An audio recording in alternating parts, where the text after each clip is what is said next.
So, good morning, students. Once again, we resume with our poem Hope.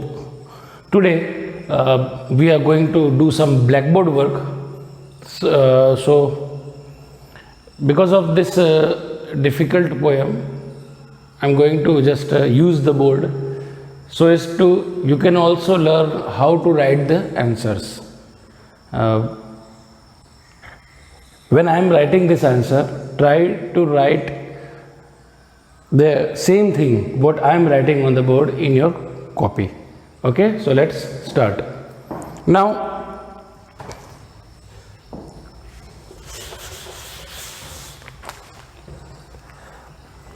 let's start. So, the name of the poem is Hope.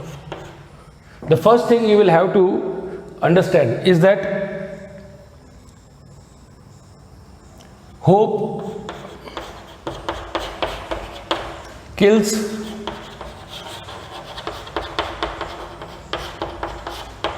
negativity. Okay, hope kills negativity, and or in other words you can say never lose hope. कभी भी आस नहीं छोड़ना. So this is the basic first answer. ये question board में पूछा गया है, तो इसका आंसर है होप किल्स नेगेटिविटी. होप हमारे अंदर की नेगेटिविटी को मारती है. देन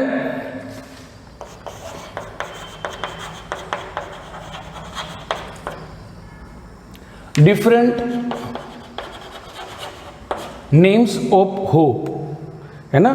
तो डिफरेंट नेम्स ऑफ होप क्या है? ये है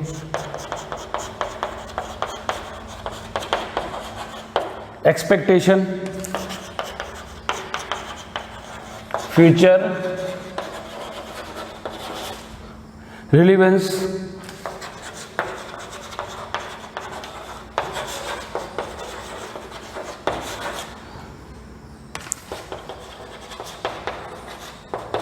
measure of benefication. ये these are the three names of the hope. अब हम इस पे आगे चलेंगे.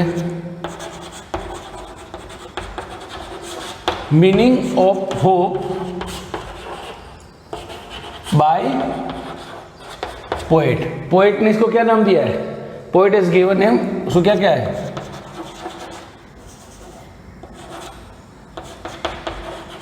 It's a creation of soul. आत्मा की उत्पत्ति है. ओके, नाउ अब क्वेश्चन आता है what does hope do. Hope क्या करता है?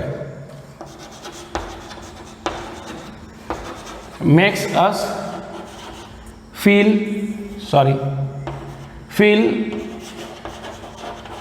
गुड एंड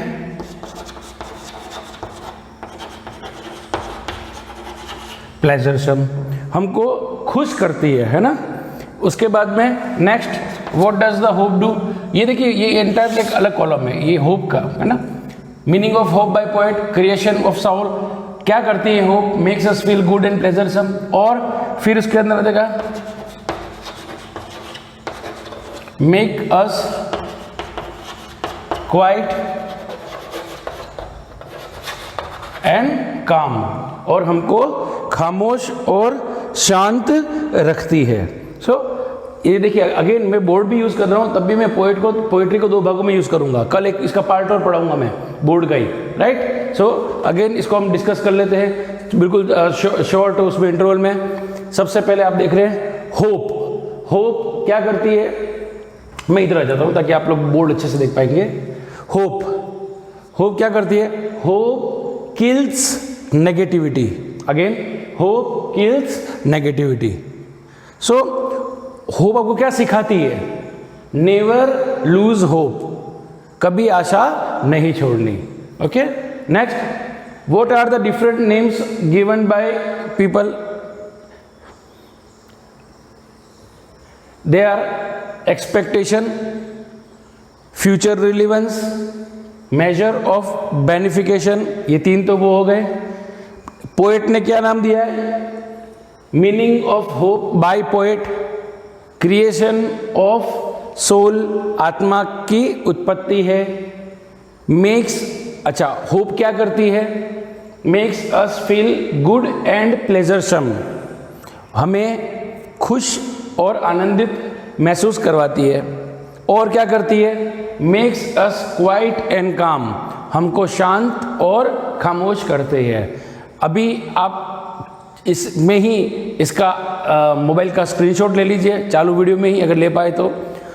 इससे क्या होगा कि आप इसको नोट कर पाएंगे। मैं आपको इसके लिए 3 सेकंड दे रहा हूँ, और अगले वीडियो में जब हम मिलेंगे, तब नेक्स्ट कल जब वीडियो में मिलेंगे, मैं इसका second part objects of nature, 3 objects use किए, bird, right, then a tree और एक बर्ड एंड ट्री, उसके बारे में कल पढ़ेंगे।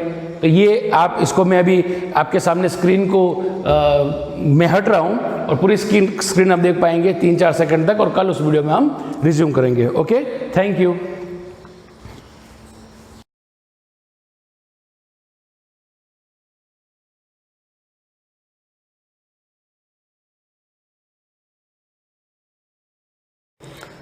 गुड मॉर्निंग सभी बच्चों को, सुप्रभात। आज की अपनी क्लास जो प्रारंभ होगी, स्टार्ट करेंगे अपन आमाशय से, है ना। एब्डोमेन कैविटी के अंदर जो अपना स्टमक सिचुएटेड है ना, आमाशय जो एक जेसेप्ड स्ट्रक्चर है, उसके बारे में आज अपन पूरी चर्चा करेंगे, विस्तृत पढ़ेंगे, उसके बारे में पूरा डिस्क्रिप्शन देखेंगे अपन। तो कल अपना जो टॉपिक पढ़ा था अपन ने, प्रीवियस क्लास जो हुई थी उसके अंदर अपन ने क्या पढ़ा था? ग्रेसिका या इसोफेगस के बारे में अपन ने पूरी तरह से उसका अध्ययन कर लिया था। जो डीपली अपन स्टडी कर रहे हैं, उस डीपली स्टडी करने के पीछे अपना लॉजिक क्या है? मेनली हर एक पॉइंट को पूरी तरह से समझ लेना है ना। तो आज अपना पार्ट 13 है, ह्यूमन डाइजेस्टिव सिस्टम का अपन लेसन चल रहा है, 22वां लेसन है अपना, है ना। तो आज अपन स्टार्ट करेंगे सीधा आमाशय से। अपना टॉपिक आज का क्या रहेगा? आमाशय, और जितनी भी चीज़ें इससे लिखवाई जाती हैं वो आपको अपनी नोटबुक में उतारते रहना है ना, कंटिन्यूसली उसको आप नोट्स के रूप में देखते रहें, तो आपको क्या होगा? इजी रहेगा, इजी गोइंग रहेगा आपके लिए। तो आमाशय कैसा क्या होता है, अपन ने कल ग्रेसिका देखी थी। मैं थोड़ा सा आपको डायग्राम बना के बता दूं। ऐसा ये जो स्ट्रक्चर है, आगे जाके ये आपके ग्रसनियों से मिल जाएगा, छोटी आंत से मिल जाएगा, लेकिन उससे पहले ये आमाशय क्या है? एक मस्कुलर ऑर्गन है। आमाशय के बारे में अपन लिखेंगे लाइन टू लाइन, है ना। उसके बारे में पूरा अपन डिस्क्रिप्शन लिखेंगे, टॉपिक टू टॉपिक चलेंगे। लेकिन इसके बारे में थोड़ा बता दूं मैं आपको कि ये इसका जो भाग है ना, इस भाग को कहते हैं कार्डियक भाग। कल अपन ने थोड़ा थोड़ा इसके बारे में भी लिखा था कि आमाशय जो होता है वो 4 मुख्य भागों से बटा रहता है। आमाशय के क्या है? 4 डिपार्टमेंट है, अलग अलग 4 खंड बने हुए हैं, है ना। तो ये इसका क्या है? कार्डियक भाग, ये इसका फंडस, ये काय, है ना। और नीचे का जो भाग होगा, इस जो आपका अगला सिरा जो होगा, ये कहलाएगा आपके पाइलोरिक भाग। तो कितने भाग हो गए? एक कार्डियक हो गया, दूसरा फंडस हो गया, एक काय हो गया, काय मतलब शरीर, और एक हो गया पाइलोरिक। और इसके अंदर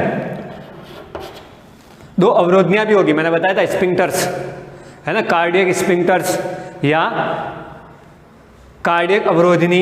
और नीचे की तरफ जो होगी वो क्या होगा? जठर निर्गम अवरोधनी या पाइलोरिक अवरोधनी। यहाँ पाइलोरिक है और यहीं पे पाइलोरिक अवरोधनी भी पाई जाएगी।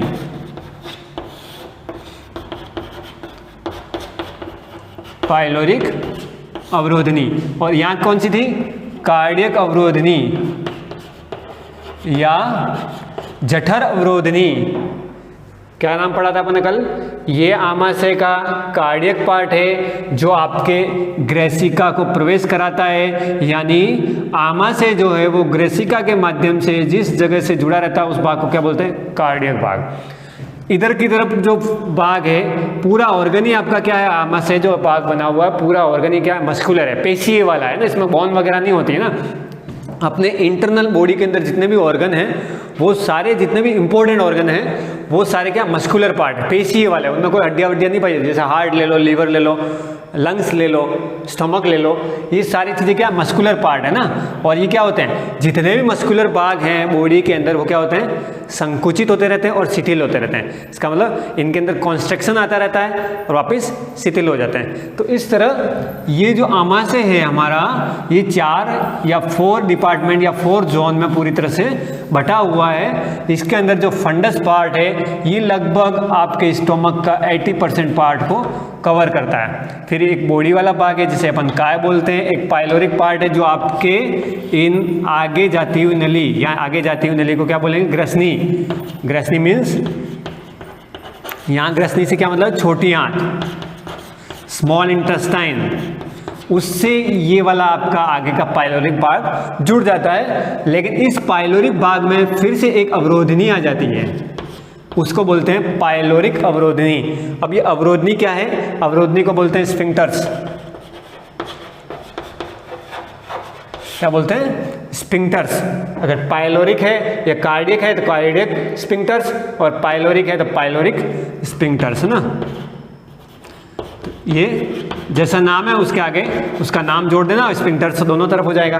तो अवरोधनी का मतलब क्या हो गया, जब फूड ग्रसिका से आता है तो आमाशय में तुरंत एंटर ना करे, उसी स्पीड से एंटर ना करे, और वहाँ उस की गति को धीमा करने के लिए ये अवरोधनी बनाई जाती है। तो वो अवरोधनी क्या करती है, ग्रसिका से आमाशय में भोजन जब एंटर करेगा उस समय ये कार्डियक अवरोधनी या जठर अवरोधनी है ना, जिसे अपन निगल द्वार कहते हैं, जिसे अपन गुलेट बोलते हैं, ये चीज़ क्या करेगी, यहाँ इसको थोड़ा धीमा कर देगी। फिर यहाँ जब आमाशय में भोजन रहेगा, आमाशय में भोजन अलग अलग, कोई नॉन वेजिटेरियन होते हैं, कोई वेजिटेरियन होते हैं, अलग अलग टाइप के फूड लेने वाले लोग हैं दुनिया में, है ना। तो सबका अपना अपना एक स्टमक की नेचर बनी हुई है। उस नेचर के अकॉर्डिंग क्या होता है, जो हार्ड फूड लेते हैं या जो नॉन वेजिटेरियन है उनके लिए वो फूड 2 या 3 दिन तक भी डाइजेस्ट नहीं हो पाता है। जो लाइटली फूड लेते हैं उनके लिए वो फूड जल्दी डाइजेस्ट हो जाता है। तो ये क्या करता है, भोजन को 4 से 5 घंटे 6 घंटे तक अपने अंदर रोके रखता है।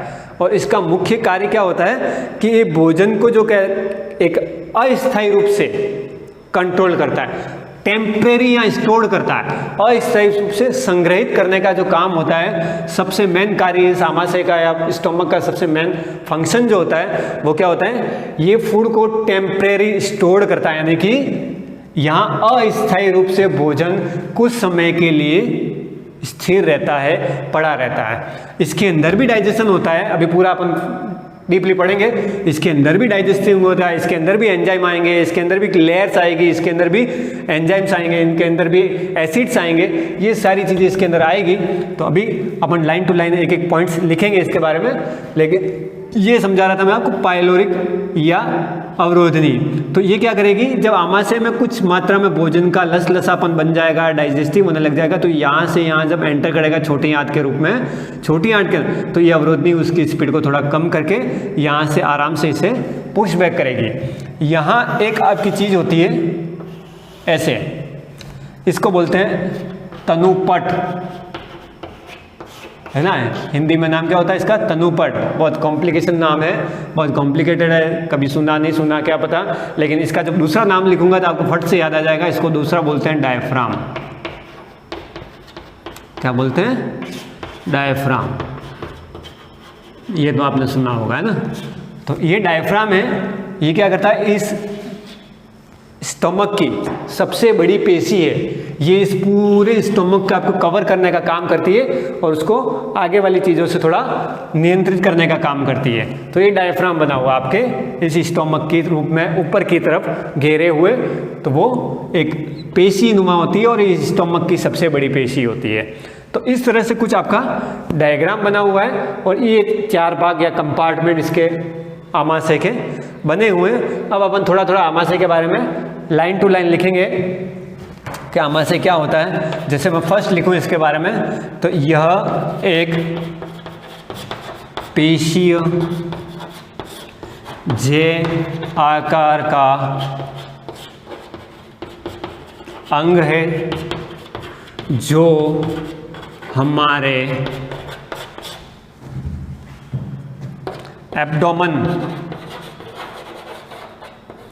एब्डोमेन कैविटी में बाईं तरफ पाया जाता है,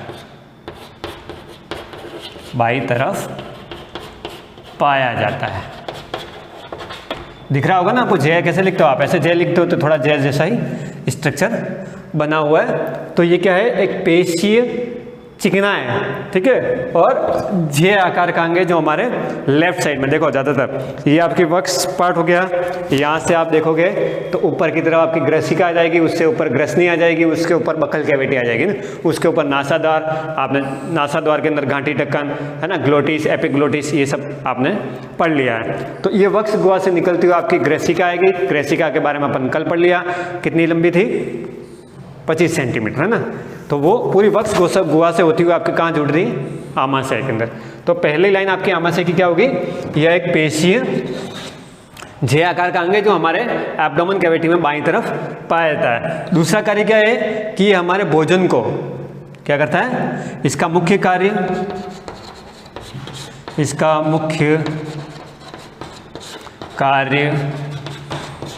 भोजन को अस्थायी रूप से नियंत्रित करना।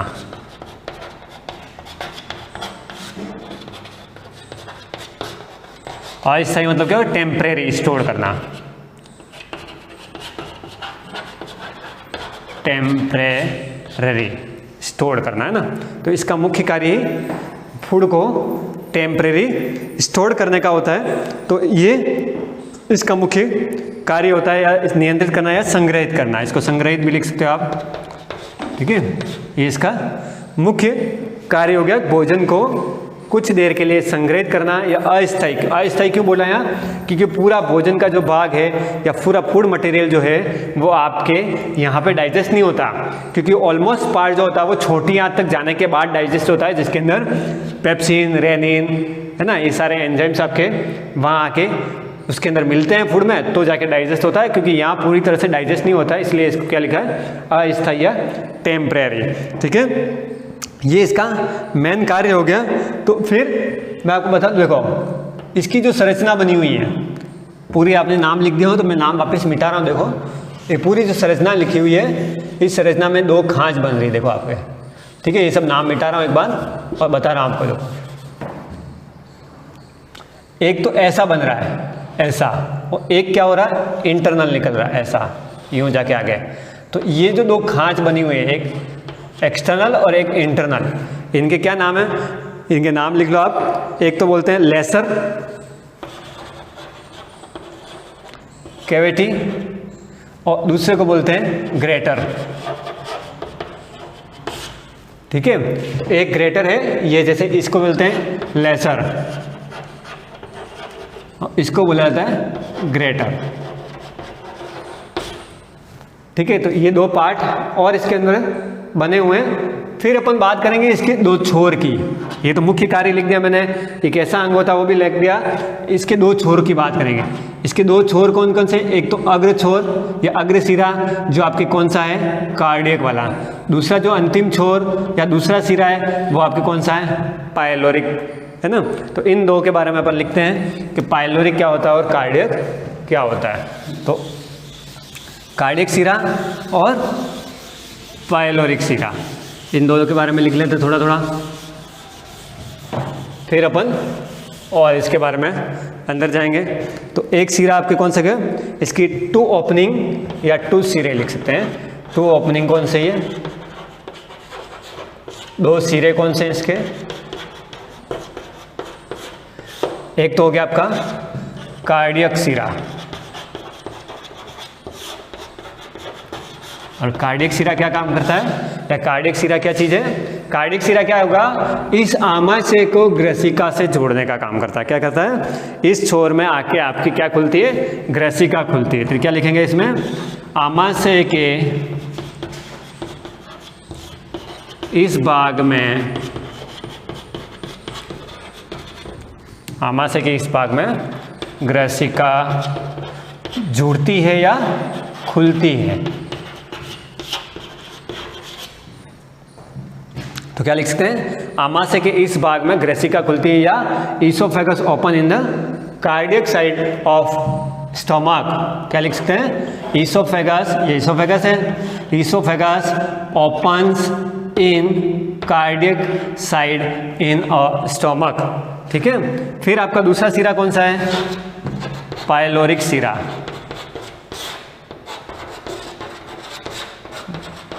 या पायलोरिक साइड है ना।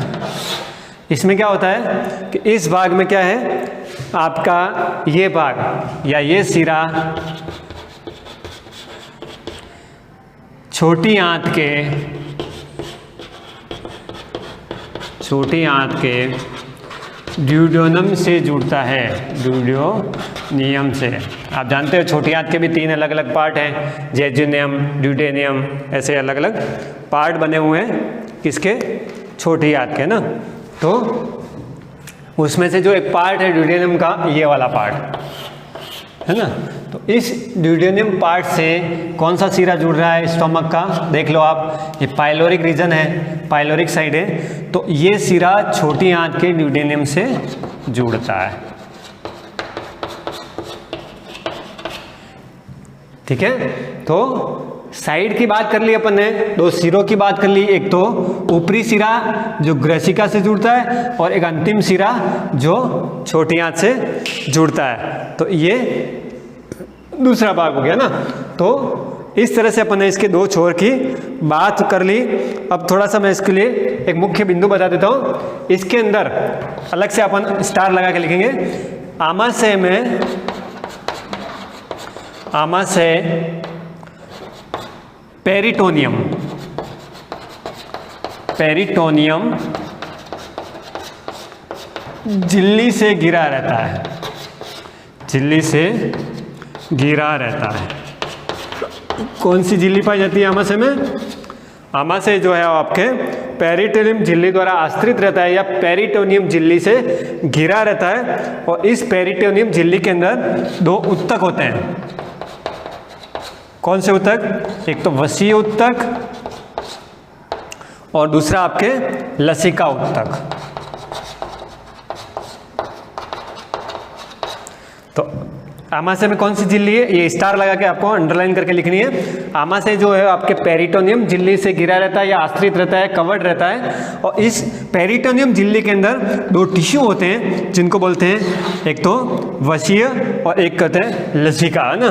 तो ये 2 टिश्यू होते हैं। इस टिश्यू के बारे में, इनके कार्य के बारे में और थोड़ा सा आमाशय अपना अभी स्टार्ट हुआ, अभी खत्म नहीं हुआ है ना।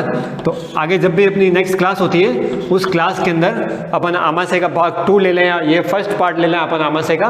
तो भाग 2 की बात अपन अगली क्लास जब भी अपनी होती है उस समय अपन भाग 2 की बात करेंगे और इसका पूरा आगे का अध्ययन उस क्लास में करेंगे। तब तक के लिए गुड बाय।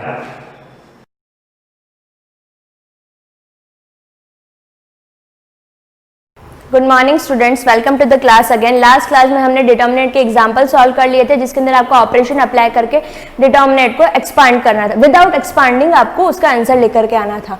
अब इस क्लास में एग्जांपल्स तो हमने सॉल्व कर लिए थे, उसके बाद भी अगर किसी एग्जाम्पल में आपको प्रॉब्लम आ रही है तो आप मुझे पूछ सकते हैं। अभी हम एक्सरसाइज 4.2 के कुछ क्वेश्चन सॉल्व करेंगे।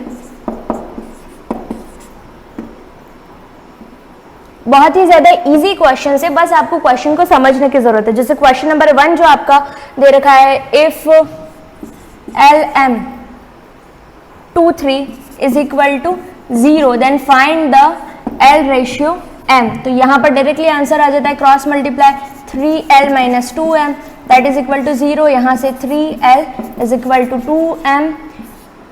L रेशियो M चाहिए हमको, तो M को इधर लेके आ गए, M यहाँ ट्रांसफर, मल्टीप्लाई में इधर डिवाइड में आ जाएगा, 3 जो इधर मल्टीप्लाई में अगेन यहाँ पर डिवाइड में आ जाएगा। सिंपल सा क्वेश्चन था। L रेशियो M का वैल्यू आ गया आपके पास 2/3, 2:3।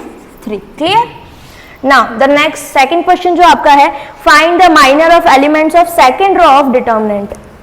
एक डिटर्मिनेंट आपको गिवन है, सेकंड रो का डिटर्मिनेंट बताना है 2, 3, 4, 3, 6, 5, 1, 8, 9। अब आपको सेकंड रो के माइनर्स बताना है। माइनर्स का मतलब उप सारणिक। बहुत ही इजी है, कुछ भी नहीं करना है। जैसे 3 का अपने को माइनर चाहिए या उपसारणिक चाहिए, तो 3 के कॉरेस्पॉन्डिंग जो भी हमने लिया है, तो ये और इसको हम डिसेपेयर मानेंगे, जैसे कि ये है ही नहीं, उसके अलावा जितने भी नंबर्स होते हैं 3, 4, 8, 9 उसको सॉल्व करेंगे। तो 3 का जो माइनर ऑफ 3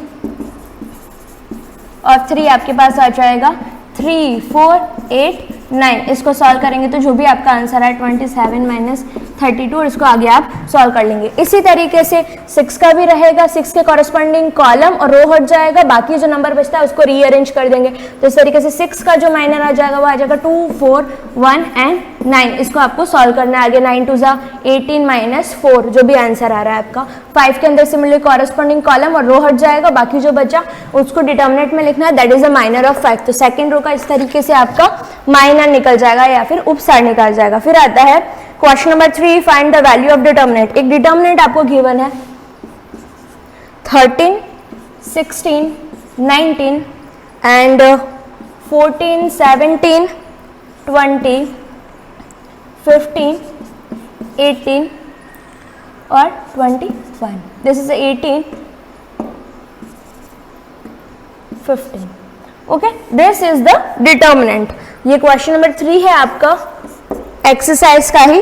आपको इस डिटर्मिनेंट का वैल्यू फाइंड करना है। तो फर्स्ट तरीका तो ये कि इस डिटर्मिनेंट को सॉल्व करो बाय एक्सपेंशन, जो कि हम जानते हैं। एक पर्टिकुलर रो या कॉलम चूज कर लो जिसके कॉरेस्पॉन्डिंग, जिसको ले करके आप उस डिटर्मिनेंट को एक्सपांड करने वाले, जैसे फर्स्ट रो ले ली, सेकंड रो ले ली, या फिर फर्स्ट कॉलम ले लिया, सेकंड, वो तो आप जानते हैं।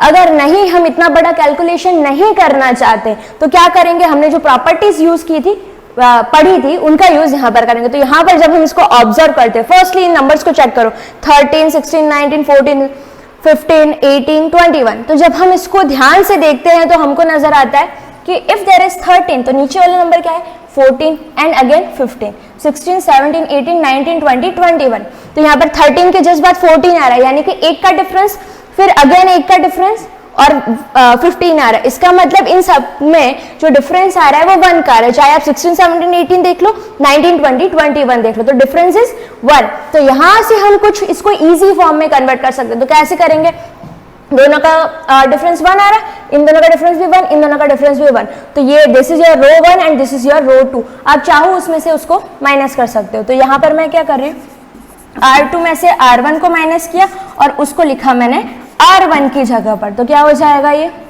R1 की जगह पर मैं लिख रही हूँ, तो R1 में चेंज आएगा, बाकी सारे जैसे हैं वैसे के वैसे लिख लेंगे। 14, 17, 20, 15, 18 एंड 21। अब यहाँ पर क्या नंबर्स आने चाहिए, R2 minus R1, sorry R2 minus R1, 14 minus 13 1, 17 minus 16 1, 20 minus 19 1। Clear.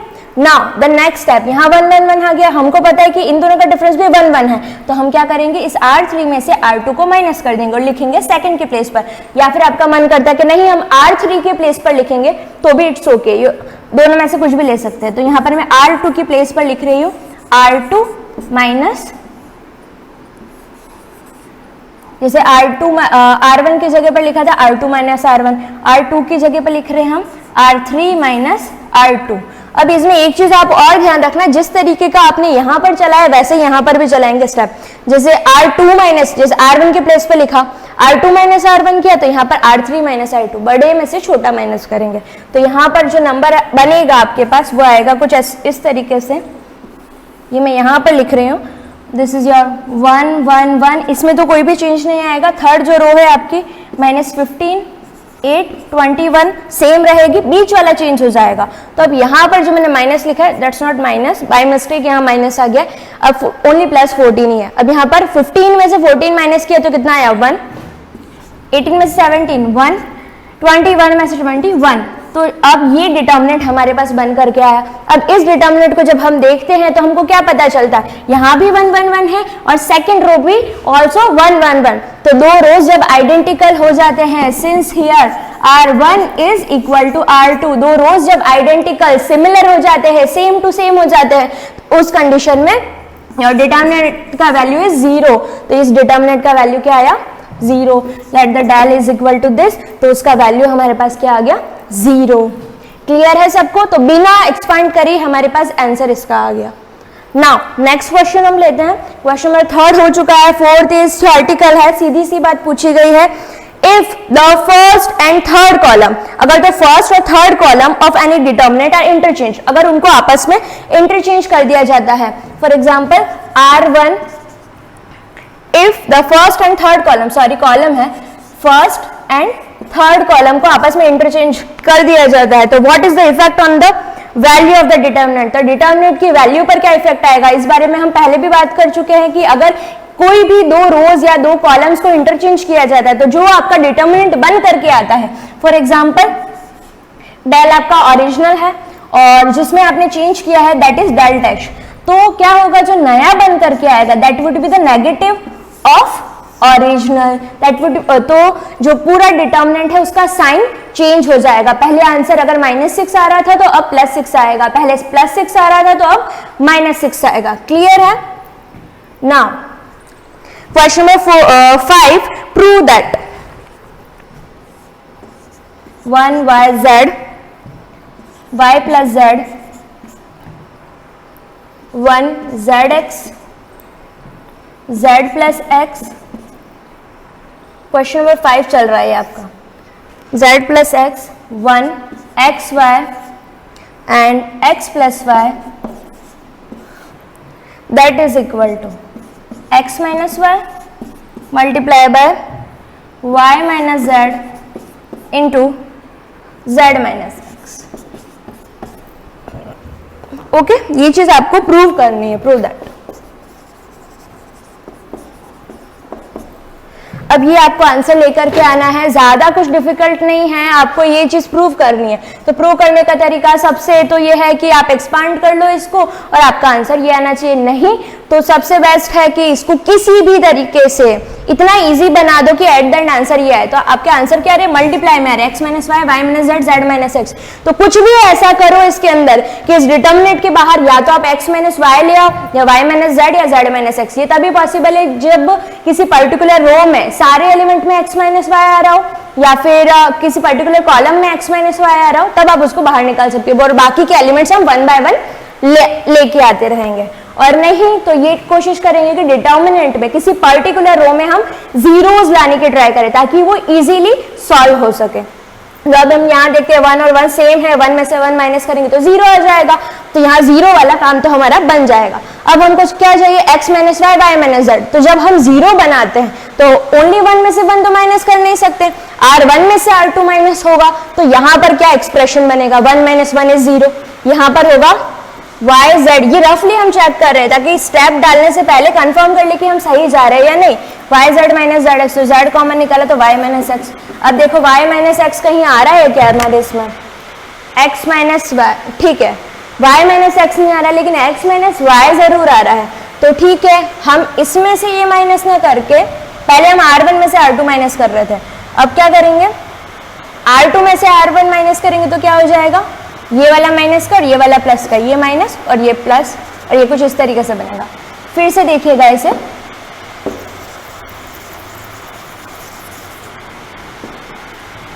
यहां पर देखिए अगर हम R2 में से R1 को माइनस करते हैं और R1 के प्लेस पे रखते हैं, R1 की जगह पर मैंने लिखा R2 माइनस R1, तो क्या बनेगा, तो R1 की जगह पर रखना है तो बाकी सारी चीजें सेम रहनी चाहिए।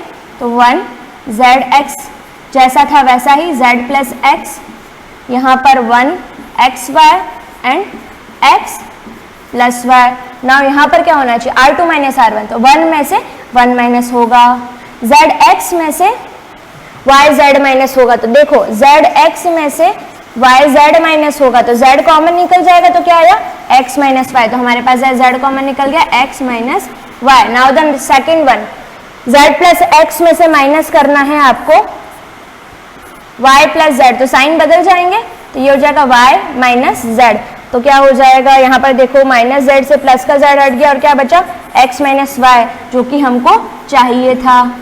दिस इज द थिंग, ये फर्स्ट कॉलम, सेकंड कॉलम और ये थर्ड कॉलम। अब हमने देखा कि फर्स्ट रो में सारे एलिमेंट्स में x माइनस वाई है, जीरो में तो कुछ भी कॉमन कुछ है ही नहीं, तो वहां से क्या कॉमन निकलेगा, बाकी दो एलिमेंट्स में x माइनस वाई है, तो हम चाहे तो इसमें से x माइनस वाई कॉमन निकाल सकते हैं। तो मैंने पूरी डिटर्मिनेंट्स में ये रूल होता है डिटर्मिनेंट का कि किसी भी रो में अगर सिमिलर टर्म्स दिख रही है तो आप उसमें से कॉमन निकाल सकते हैं। ऐसा जरूरी नहीं कि पूरे ऑल एलिमेंट्स में वो चीज हो। तो फर्स्ट रो में से x माइनस वाई कॉमन निकाला तो मेरे पास क्या बचा 0 z एंड यहाँ पर 1 and the next is 1 zx z plus x and 1 xy and x plus y। Clear? तो आंसर में क्या चाहिए था, x माइनस वाई चाहिए था, ये हमारे पास आ चुका है। नाउ द नेक्स्ट स्टेप में हम क्या करेंगे, x माइनस वाई अंदर क्या है 0 z1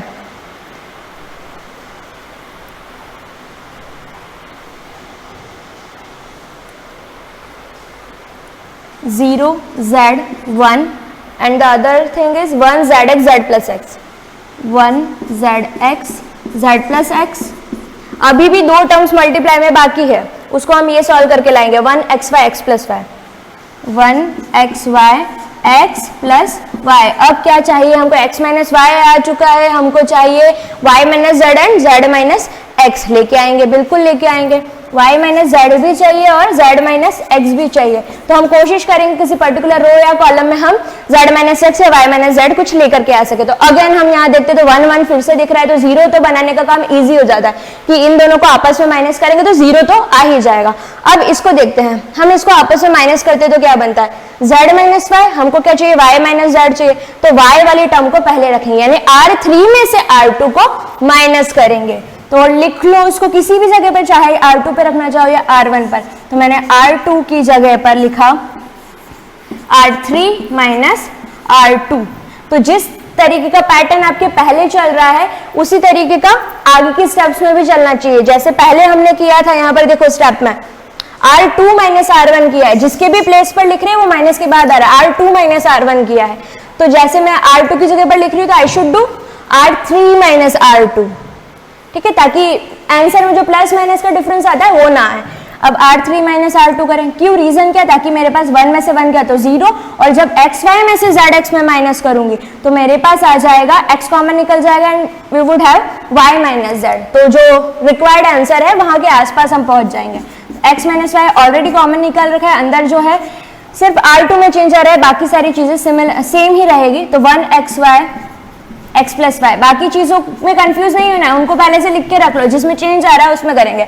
R2 की जगह पर लिखेंगे R3 माइनस R2, 1 में से 1 गया तो 0, xy में से zx माइनस कर रहे तो x कॉमन निकाला, y minus z, x common निकाला और क्या आया आंसर y माइनस z। अब जब ये चीज करेंगे z plus x, sorry R3 में से R2 माइनस कर रहे हैं ना, तो यहां पर हो जाएगा आपका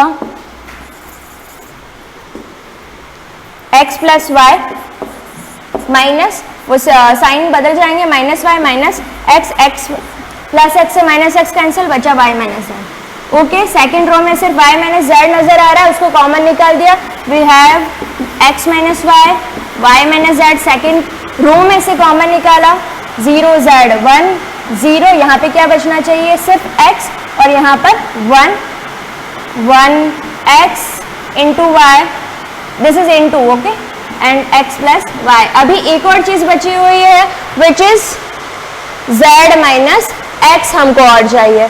तो सबसे बेस्ट चीज या तो इसमें से ये माइनस करके इधर निकाल दो और अंदर वाले को सॉल्व करो, या फिर नहीं भी करना है तो यहाँ पर आप एक्सपेंशन इजीली कर सकते हैं। कैसे, देखो ये 0 0 है, हम कोशिश ये करो कि वो वाली रो या कॉलम चूज करें जहाँ पर जीरो ज्यादा है, तो कैलकुलेशन इजी हो जाएगा। तो या तो इसको ले लो, नहीं करना है z माइनस एक्स चाहिए तो यहाँ देखो यहाँ z यहाँ x है, इसमें से ये माइनस करेंगे तो भी काम बन जाएगा। तो R1 में से R2 माइनस कर दिया और R1 की जगह पर रख दिया,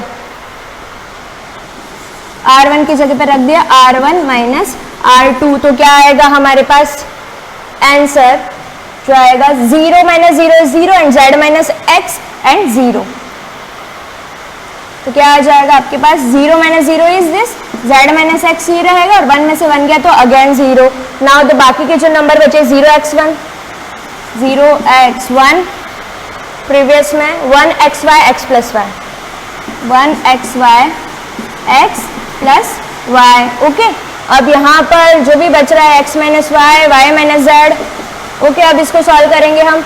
ये कॉलम मैंने चूज कर ली, इसके कॉरेस्पॉन्डिंग मैं निकालना चाह रही हूँ, तो 0 0 तो हट ही जाना है, बचा क्या ये, इसके कॉरेस्पॉन्डिंग ये रो और ये कॉलम हट जाएगा और बचेगा क्या 1 multiply with z minus x, 0x and 1 solve करोगे तो इसको क्या आएगा x इंटू 0 तो 0 ही आएगा। ये firstly z minus X, z minus X minus 0 and बाहर 1 है और ये आ गया x minus Y, y minus z। तो ओवरऑल आपका आंसर बन जाएगा x minus Y into Y minus Z into Z minus X. इस तरीके से आपके पास फाइनल आंसर आ जाएगा। बाकी के जो क्वेश्चंस आपके बचे हैं उसमें भी इसी तरीके से आपको ऑपरेशंस अप्लाई करना है। कुछ क्वेश्चंस ऐसे हैं जिसमें हो सकता है आपको थोड़ी डिफिकल्टी आए, तो कैलकुलेशन मिस्टेक हो सकती है, बट आंसर आपका आ जाएगा।